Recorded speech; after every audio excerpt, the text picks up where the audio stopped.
नमस्कार दोस्तों, मैं आचार्य वसुधा हार्दिक अभिनंदन करती हूं आप सभी का आपके अपने YouTube चैनल पर। दोस्तों, आज के वीडियो में हम बात करने वाले हैं कैसा रहेगा फरवरी 2022 वृश्चिक राशि वालों जातकों के लिए। इस मासिक राशिफल में हम बात करेंगे आपके व्यवसाय, आपके प्रेम संबंध, आपके पारिवारिक संबंध और आपकी संतान भाव के बारे में। साथ ही साथ कैसा रहेगा कारोबार, ये सब भी आप जानेंगे। लेकिन यदि आपने अब तक चैनल सब्सक्राइब नहीं किया है तो प्लीज सब्सक्राइब कर दीजिए, साथ ही साथ बेल आइकॉन को जरूर दबा दीजिए ताकि सभी वीडियो आपको समय से मिल सके। तो चलिए अब बात करते हैं कैसा रहेगा वृश्चिक राशि वाले जातकों के लिए फरवरी का महीना। सबसे पहले जान लेते हैं ग्रह गोचर की स्थिति। अगर मैं बात करूं तो वर्तमान में आपके लगन में केतु विराजमान है, साथ में दूसरे घर के अंदर आपके मंगल और शुक्र की युति है, तीसरे भाव के अंदर सूर्य, शनि, चंद्रमा और बुध विराजमान है और चौथे घर के अंदर गुरु विराजमान है। सप्तम भाव में राहु इस समय गोचर कर रहे हैं।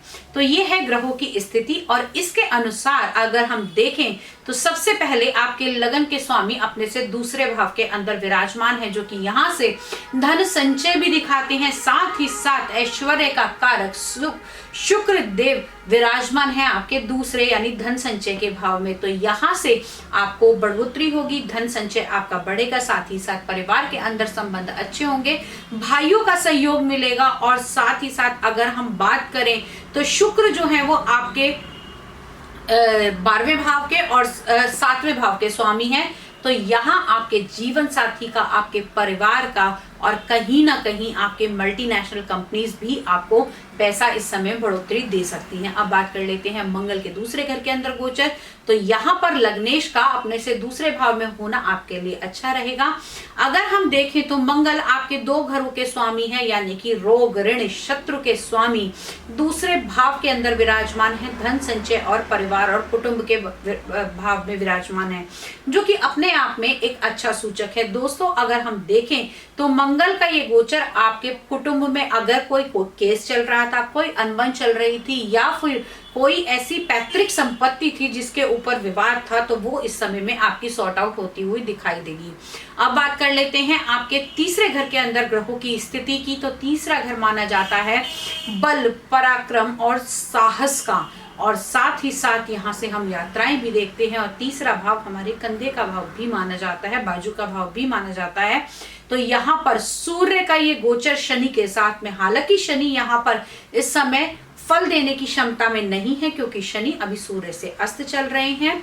बुध का और सूर्य का बुध आदित्य राजयोग आपके तीसरे घर के अंदर बना हुआ है, यानी कि आपके भाइयों के घर के अंदर बना हुआ है। आपके दोस्त, मित्र, संबंधी और पिता का साथ आपको मिलेगा।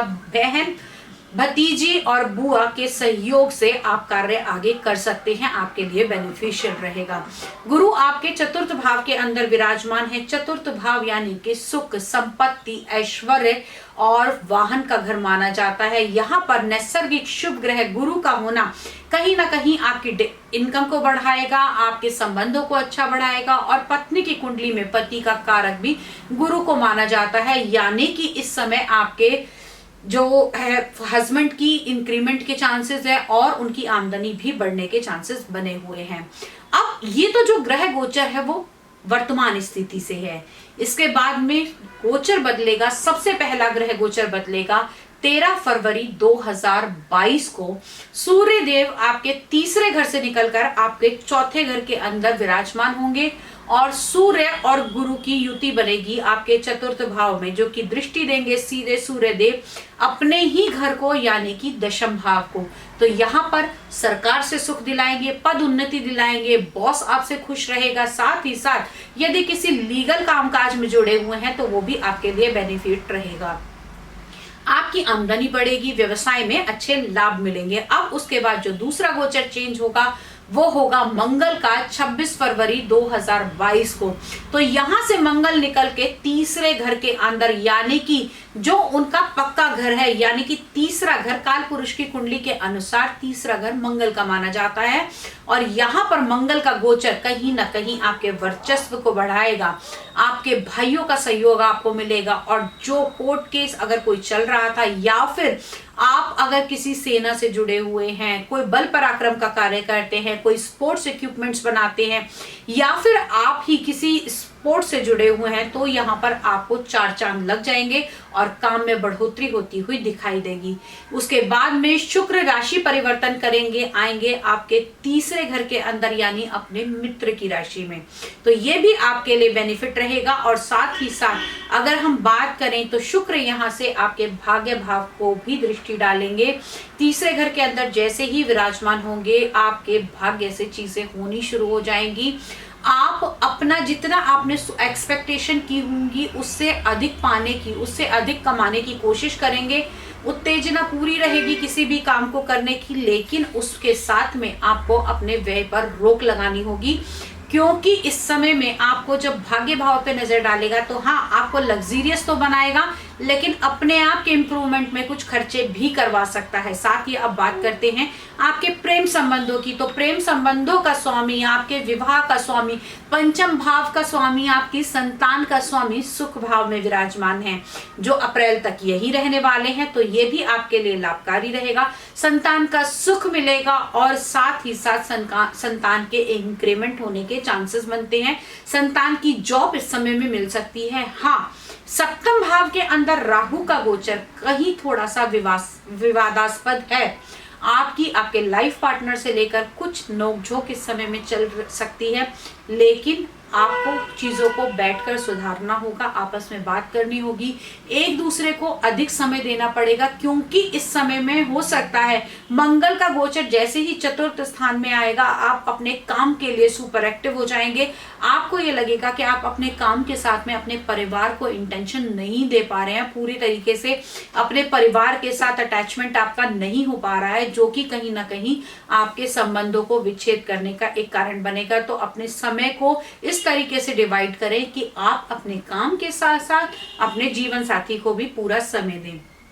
वैवाहिक संबंध इस समय में थोड़ा सा हमें गड़बड़ाते हुए दिखाई देते हैं। अब बात कर लेते हैं आपके काम की, तो जैसा हमने बताया कि आपके कर्म के स्वामी चतुर्थ भाव में बैठेंगे और सीधा एक्टिवेट करेंगे दशम भाव को, तो काम की चिंता तो इस समय इस टाइम पीरियड में आपको लेने की आवश्यकता नहीं है। हाँ, 13 फरवरी तक थोड़ा सा ऊपर नीचे हो सकता है, लेकिन 13 फरवरी के बाद में चीजें बिल्कुल परिस्थितियां स्मूथ हो जाएंगी, आपके अकॉर्डिंग चलेंगी। ओवरऑल यदि मैं बात करूं वृश्चिक राशि वालों के लिए फरवरी का मास बहुत अच्छा जाने वाला है। साथ ही साथ अगर इस टाइम पीरियड में आपके लिए कोई हिदायत है तो आप इस समय में राहु व केतु के मंत्रों का जाप कर सकते हैं। हो सकता है केतु आपका नेचर थोड़ा ऐसा करा दे कि आप लोगों से कट कर चलना शुरू कर दें, आप लोगों के साथ बहुत ज्यादा इस समय इन्वॉल्व नहीं होंगे और अपनी ही दुनिया में मगन रहने की परिस्थिति हो सकती है। उसके लिए आपको राहु और केतु का मंत्र और आप साथ में राहु के दान भी करेंगे तो भी आपके लिए बहुत ही लाभकारी रहेगा। आज की इस वीडियो में इतना ही।